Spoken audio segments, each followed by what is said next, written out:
The Edmund Fitzgerald sank to the bottom of Lake Superior 50 years ago this month. And ever since, there's been speculation and theories about exactly what caused the freighter to go down. Fox News' Derek Kevra is diving into the mystery tonight. Occasionally would creak. You'd hear a and here I am, a 19-year-old kid, and I'm a little concerned by what I'm hearing and seeing. And who wouldn't be? Tom Walton described what it actually felt like to sail on the Edmund Fitzgerald. In 1963, he spent his summer as a cook on the carrier, following in the footsteps of his father and uncle. For a few weeks, we were shipmates, not just father and son, and that was really cool. Tom was on the Fitz 12 years before it sank. But even then, he remembers ominous signs about the way the ship would bend while on the water. So I asked the first mate, I said, this is kind of scary, frightening to me. Is it normal? And he said, well, it is. He said it's like a skyscraper in high wind. It's supposed to bend a little bit. But you know, years later after the tragedy, I wondered if it was supposed to bend quite that much. November is a treacherous time on the lakes, and that is no mystery. What is, in the concerned minds of the Coast Guard and the Lake Carriers Association, is the precise manner in which Superior swallowed the Edmund Fitzgerald and her seasoned crew of 29. It's a question as relevant now as it was 50 years ago. What sank the Edmund Fitzgerald? Was water allowed to leak in from the top? Was it carrying too much cargo to begin with?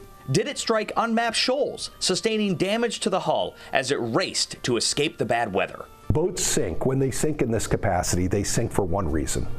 They're taking on water. In the months afterwards, 3 theories took hold about what could have happened.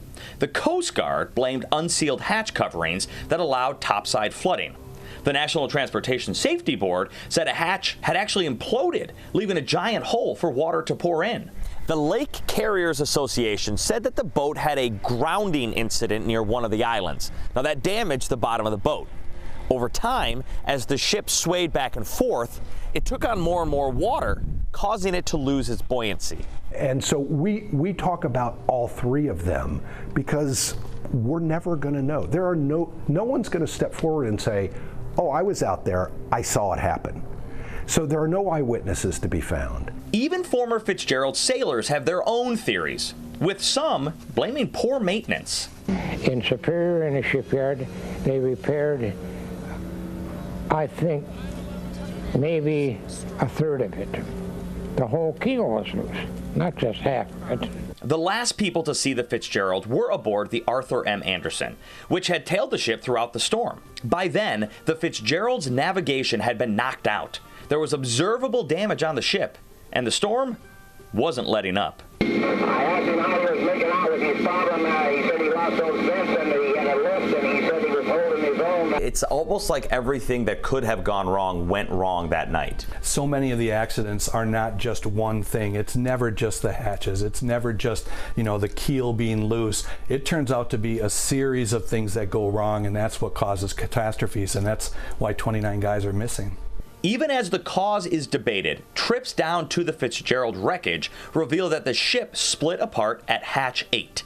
That was one of the openings where cargo was dumped into the carrier.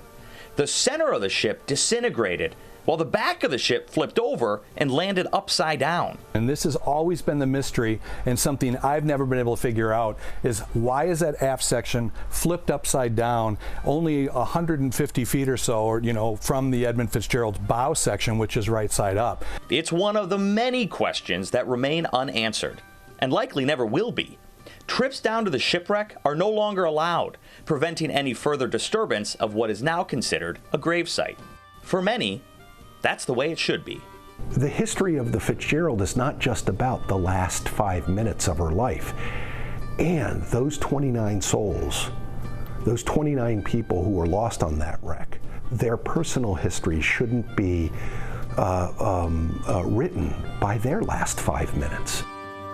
Another theory, one that is unique to the Great Lakes, is called the Three Sisters, where quickly developing weather systems create 3 consecutive large waves which hit in quick succession. Could that have played a role? Well, like the other theories, we will never truly know. While the Edmund Fitzgerald is the most famous shipwreck on the Great Lakes, it is far from the only one. Coming up tomorrow, a walk through history on how dangerous sailing on the Great Lakes can truly be. All right, and next Monday, we invite you to join us for the Gales of November, a half-hour special dedicated to the history of the wreck of the Edmund Fitzgerald. That's at 6:30 right here on Fox 2.